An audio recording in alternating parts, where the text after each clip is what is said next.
Hi, I'm Christina Landmark, but I go by Chrissy. My name is Rolando Alvarez, but I go by Rolly. And we're getting married! What? The last few months have been really exciting planning our wedding, and stressful, as expected. We have the added bonus of having an intercultural wedding. I'm American.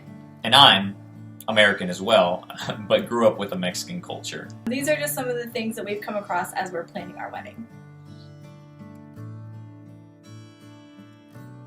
Our first bump in the road was coming up with our guest list. And American guest list, we send out, X number of invitations, and that's the number of people that we plan on going. Mexican wedding, you kind of just throw out a few invitations, and then everyone invites everybody. Almost the whole town can arrive. But that's just because Mexican culture is very collectivist, so they tend to congregate, they want to be where the people are. But American culture is very individualist, and we tend to emphasize the independent. So our second obstacle Número dos. Was that of our time frame. We were told by our venue that we had to be out by midnight, or we get penalized. In a Mexican wedding, we get started whenever we want. And we show up late. Usually when we show up late, it means we're on time. And then we'll just stay up all night till about 2, 3, sometimes when the sun comes out. That's kind of Mexican culture though. They view time as more of a guideline, and American culture views time as more of a deadline.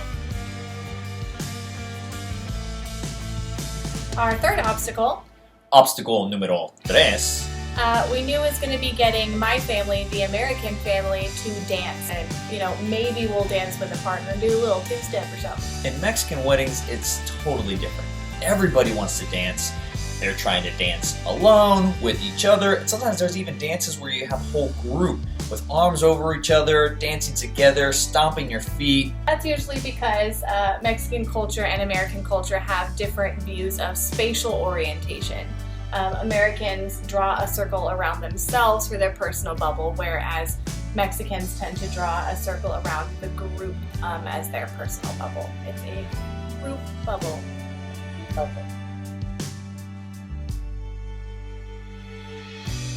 Obstacle number 4 that we came across. Obstacle número cuatro.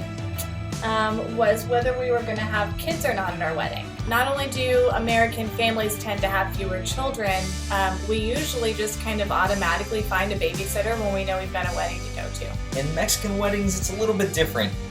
All the kids are there. They're everywhere.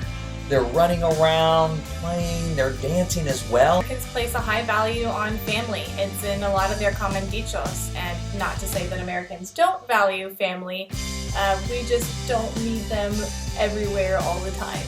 That's all.